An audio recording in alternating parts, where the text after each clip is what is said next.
I'm on a mission to help you make the best use of your time to enhance student learning. If this sounds good to you, please subscribe to my channel, Shortcuts for Teachers, so you don't miss out on any future videos. I'm excited to show you the systems that I've figured out that have saved me at least 5 hours a week while providing the most useful material and content to parents and students. These are just examples of what's worked for me. We all have different levels of freedom or autonomy depending on our employer, and we have different styles of teaching, different styles of assessment, and different access to resources. By the way, I'm using Freshgrade Classic. I don't use the reporting features. And I've got a great tip for you, which is to install Grammarly on your computer. I use it as a Chrome extension, and it proofreads all my writing. Even if you don't use Freshgrade, think about the principles that I will be covering in this video and see if you can apply them to your assessment practice. The first one is to automate things.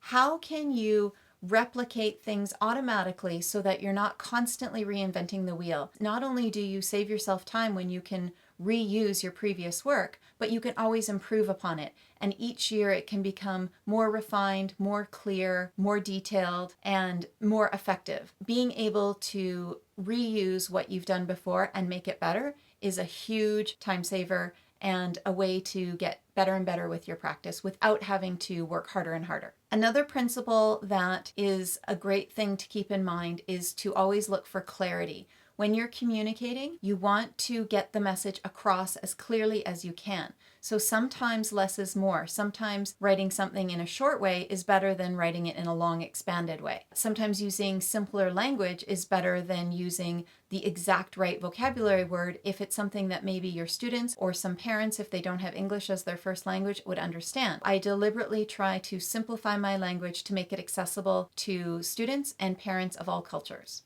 The most important principle to remember when doing assessment is that the point of assessment is to enhance learning. So whatever you're doing, always have in the back of your mind, is this helping my students learn? If it's not, it's probably a waste of your time or of their time. Also, sometimes assessment can do more damage than good. So you really want to be careful about what you assess and how you do it. We want to have students who have a growth mindset and not a fixed mindset. So we want to be careful to not shut them down with too much categorizing. We want to be able to bring students from where they're at to how far they can go, rather than constantly sorting them and sifting them into categories and saying, well, you're at this level and you're at that level. What we want to do is see growth over time. Sometimes enhancing learning happens in a roundabout way. For example, maybe you're doing something to increase accountability. By increasing accountability, your students will spend more time or effort practicing a skill, and that will enhance their learning. Or maybe you're doing some assessment to improve communication with parents because they might work with their child at home on a certain skill. That would be a way of enhancing learning by enhancing communication if parents are a partner in education and they can work with the child at home. Here are my top 10 ways that I make Freshgrade work for me. Number 1, I use my Freshgrade portfolios to replicate my activities. I take what I've done each year and I copy and paste it into the next year so that I can reuse the things that I've come up with year after year. And like I said in the introduction, I can refine them over time. Just the ability to copy and paste an activity from one year to the next is an enormous time saver. It took so much work to set these things up, but now that I've been doing it for 4 or 5 years, I have such a great portfolio just at the get-go. As soon as we start in September, I can copy and paste all my favorite activities, and I've already got a huge description written up for them and resources attached to them, and all it took was a couple clicks. So being able to automate that system of replicating my activities from year to year has been a massive time saver. In the activities, I can include the learning outcomes or the goals of the lesson or the unit, the blank line master of activity pages so the parents can see an example of the page that the students do. I can attach resources, for example, links to web pages or extra practice activities, online quizzes and games. I can attach videos of explanation that I have done. For example, in a writing activity, I have a video of me editing a student's work, and it just shows the paper and hearing my voice and me doing an editing job right there in real time in front of the class. And then parents can see, oh, this is how you can edit a child's work. So I'm teaching the parents how to do the process by showing a video of it. So that is something that I can have as a resource on an activity. It's always there on that activity to be shown year after year after year. I'm always trying to keep in mind how I can reduce the steps in what I post on the portfolios. For example, I used to do math drills and post the minutes and the seconds that the students received in their time to try to show if they could get faster over time with practice. But then I realized that if I just write in the description to get proficient, you need to do the drill in 5 minutes or less. If you do it between 5 minutes and 10 minutes, it's developing. More than 10 minutes, we'll call it emerging. That way, I don't have to say exactly the minutes and the seconds the students took on each drill. I can just say the date of the drill and what category they reach, whether it's emerging, developing, proficient. If there is a way for me to automate some kind of process by having something in the description that I can write, then the parents can follow the code to see if their child got a certain score, then they can look at the description of the activity to see what that means, rather than writing each thing individually. I'm always trying to keep in mind, is there a step that can be removed by having some kind of description written for the parents in the activity? The number 2 way that I use Freshgrade to make it work for me is I copy and paste my comments. So when I'm writing an assessment for a certain activity, I open up the comment box for one student. I write the date, the name of the activity, and the word assessment with a colon, and then the assessment, emerging, developing, proficient, or extending. Then I write usually good job with and next steps. And good job with is some compliment about how they did on the activity, and next steps is what you need to work on next. I make a template of that in the first student's comment box, then I copy it and I paste it in all the other students' comment boxes. Then I just have to fill it in with the specifics for that student. The third way I make Freshgrade work for me is, instead of having the assessment be in a preloaded category, I always click Anecdotal Note, and then I just type in by hand what the student's mark is. So that way, if I want to do a number score, I can say like 39 out of 50. Or I can say great participation, and I don't even have to say some kind of score. Or I might say baseline assessment, emerging/developing. But I can write whatever I want to write on that activity, rather than being bound to having to follow some kind of formula, because sometimes different assessments don't always fit into the same categories. And sometimes you just want to write a comment. Sometimes I want to put a number mark. Sometimes I want to do a category of where they're at. And sometimes I want to have them bridge 2 categories. I don't want to waste time deciding, I don't know if it's developing or proficient. They're right in the middle. So I'll just write developing/proficient. The fourth way I use Freshgrade portfolios to work for me is I use them as an organizational tool for my long-term planning. I take all my activities that I know I'm going to do at the beginning of the year, and I preload them onto the Freshgrade portfolios. And then as we do the activities, I can publish them, so I can have it not be visible to students by not selecting all students. I can just have it be preloaded in for me, or I can have it be visible to students and parents and just not have anything loaded up into them until we do that activity. Coming up with my system of organization took quite a bit of trial and error. The one that I've come up with that I'm pretty happy with now is choosing which activities I'm going to be assessing throughout the year. Reading comprehension, reading fluency, writing, spelling tests, numeracy, addition facts, multiplication facts, work habits, core competencies, which have student reflections, and then all my other subjects like science, social studies, physical and health education, art, applied design, skills and technology, ADST. All the things that I want to show growth over time, where I have a baseline assessment and then maybe a mid-year assessment and an end-of-the-year assessment. I also make my organizational categories things that are not necessarily subjects, but just things that I want to report on. For example, I made one called work habits, and that includes listening skills, homework record, participation in class. I have another activity called core competencies, which is where I have the students reflect on what core competencies they have been working on, like creativity or communication skills, social responsibility, personal responsibility, critical thinking. I also select activities for things that I just want to be a catch-all as a place where I can load some content onto the digital portfolios that doesn't clutter up the portfolio. So I have one called Photos and Videos. And anytime we have a special day like Crazy Hair Day or Teams Day or whatever, when I take pictures of the students, or if they're doing a special activity and I want to take a photo of it or a video of it, I load those up into Photos and Videos unless they specifically fit into another subject where I want to have a photo or a video of that subject. Sometimes if I have announcements that I want the parents to be able to see, for example, we had a presentation the other day. It was an online Zoom presentation, so I just made an activity with the link to the presentation so that you couldn't miss it, and I had the date of it.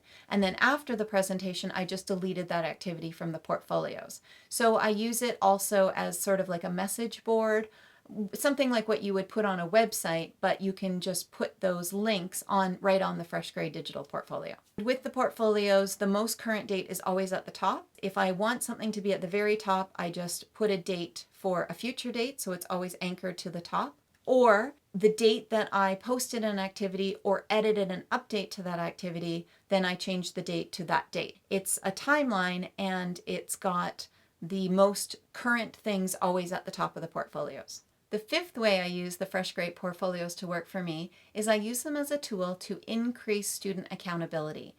I love having an audience for my students' work. In the class, we have the bulletin board or we share, and the audience is the students' classmates.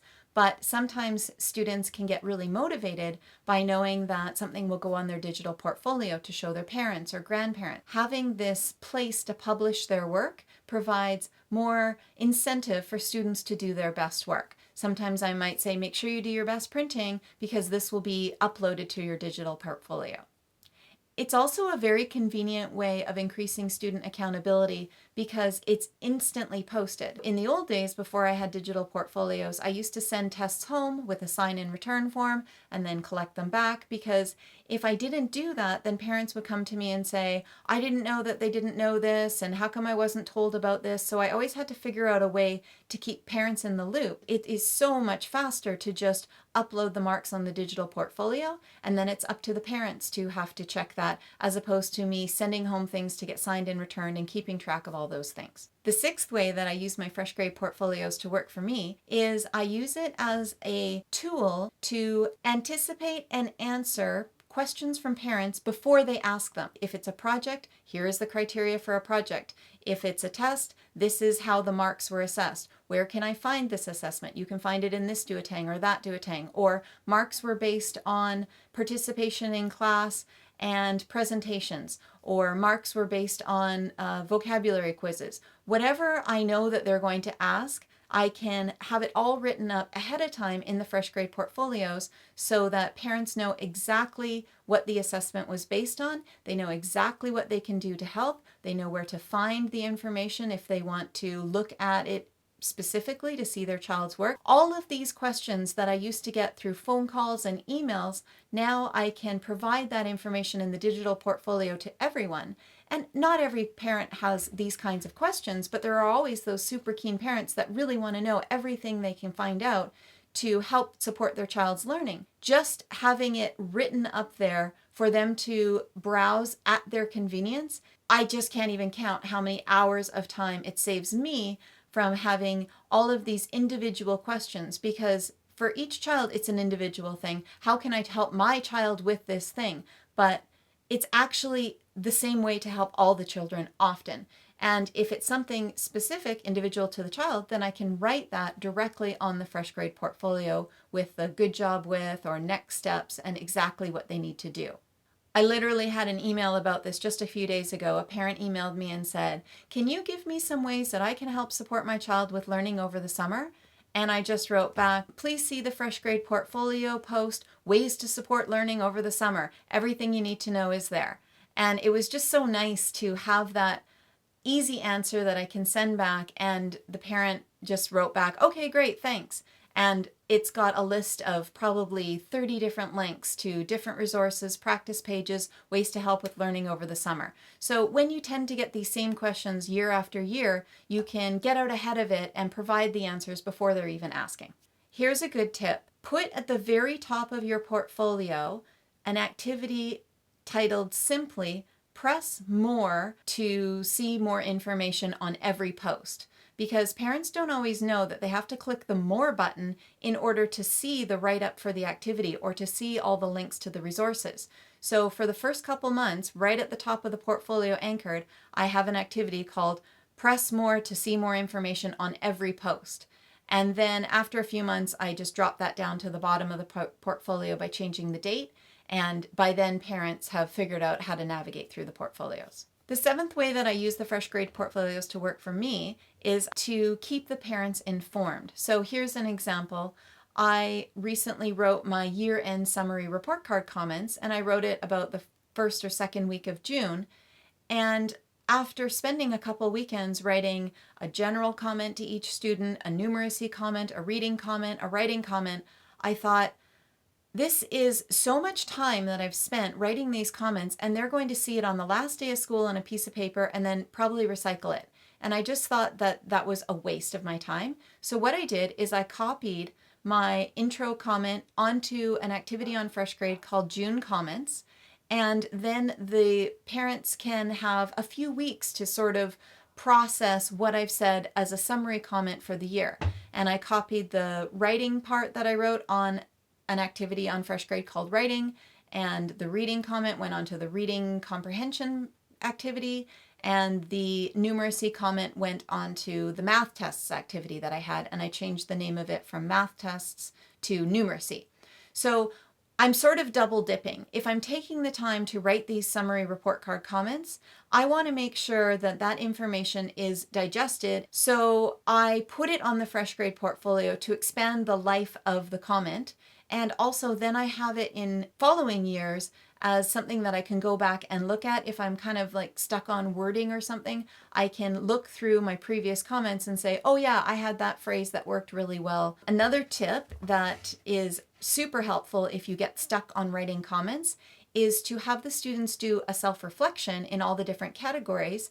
And sometimes they will remind you of things that you hadn't really remembered or thought of, and you can quote the student back to themselves. So-and-so is really proud of their efforts with blank. So-and-so loves reading and their favorite type of book is blank. It gives you more material when you're trying to come up with an individualized comment for every student to take the student's reflections so that it's personalized. It might say so-and-so is working on, or they have a goal of, and it puts the responsibility back on the student. It helps keep my ideas fresh by having the students tell me something in their own words. The eighth way I use the Freshgrade portfolios to work for me is I use it as a communication tool, sort of like a website where I just post different links to things that I want parents to have access to. So it might be to web pages, it might be special presentations, links to resources. So it's a catch-all place where I can link to different activities. The ninth way I use the Freshgrade portfolios to work for me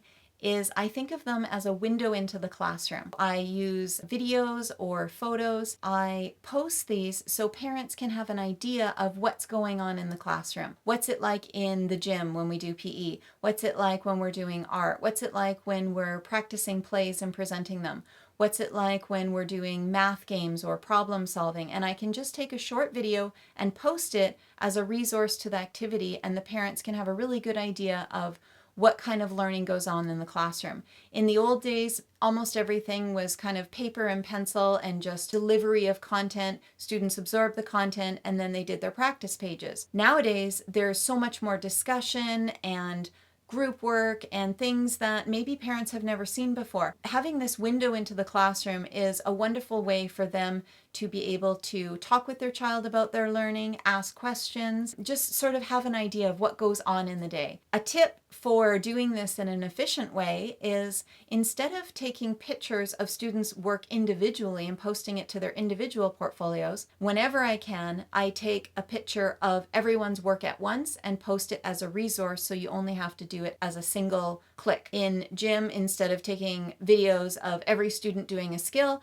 I will just pan the room and post it as a resource. With art, instead of taking individual photos of their art, I will take a video or a photo of the whole bulletin board of all the art. And this also serves a little bit of a an extra bonus, which is the parents can see how their child's work or skill or presentation sort of looked. Not that we want to compare in a competitive way, but more just to see, okay, yeah, I get now why my child would be proficient and not extending, because I can clearly see what extending would look like. So sometimes they just need to see a real example of what extending looks like, which is the highest level. Otherwise, they might be asking, well, why didn't they get extending? I mean, I think this is really good. But if you just show different writing samples up on the board, or you show different ways of presenting content, it's pretty easy to see the difference in the levels of the categories. And here's a tip for posting photos. If you have an activity that has a whole bunch of photos and you want to have one selected as the showcase, then what you do is you click on the photo and scroll through to the photo that you want, and then you click Set Feature. And what that will do is it will make it the big photo that appears on the portfolio. And the 10th way that I use Freshgrade portfolios to work for me is I use them as a tool to show student learning over time. I really am trying to more and more use formative assessment rather than summative assessment, which is basically when I say, this is your baseline assessment, this is where you're at, this is what worked well, this is what you need to work on, rather than always categorizing or sorting students into categories and saying this is the level that you scored for this particular assignment. I just want to say this is what you did well, this is what you can work on for next time. So having that time sample of growth over time is one of my favorite things about the digital portfolios. Don't be afraid to mark really hard at the beginning of the year, because you might be thinking, oh, my students probably never seen an emerging before and I don't want them to be discouraged, but it's okay. Mark them where they are at and don't go too easy on them at the beginning of the year, because they will progress throughout the year, and it's very gratifying to see their scores go from emerging/developing to developing/proficient, and maybe hopefully proficient by the end of the year, or proficient/extending. And sometimes I tell my students the story of babies learning how to walk. If they don't learn how to walk by a certain time, the parents don't say, oh, well, you didn't meet the standard by the certain time, so we'll just mark you as emerging and be done with it. No, you just keep practicing and practicing until you get it. It's kind of irrelevant at what rate you learned to read fluently, or to understand reading at a certain level, or to write sentences with capitals and periods and lots of description. It doesn't matter so much when you learned it, just that you learned it. So whatever level you come in at the beginning of the year is the level that you're at. And we're going to work really hard to get you to progress as much as you can over the course of the year. You're not comparing against other people. You're only comparing with yourself where you were yesterday. So I really try to emphasize this growth mindset with, if you want to compete, compete with yourself, and look at where you were on your digital portfolio as a time sample, and what are your goals to get better at in the future. So it's really gratifying at the end of the year to have students go back and look at their work from September, their scores from September, and to see how far they've come over the course of the year. That basically wraps up why I really like the digital portfolios and how I make them work for me. You want to do things in a way that works for your style as a teacher and that works for your individual group of students. The way that you do things might vary year by year. It might vary based on your student population, what skills they come in at, and what you're emphasizing. Just remember to always have a reason for doing what you're doing so that you can justify it to administration or parents if you are questioned about why you're doing what you're doing. And remember, the number one thing is this enhancing student learning? And if you can make a case for yes, it's enhancing student learning, especially if it's developing a growth mindset rather than a fixed mindset, then I think that you can be confident that you are doing a great job with your assessment. Again, please like and share this video if you found it useful, and subscribe to the channel if you haven't already. And I look forward to putting out more videos about helpful tips for teachers. And if you would like to write anything in the comments below, tips that you have for assessment, I'm sure it would be greatly appreciated by the people who read them. Thanks so much.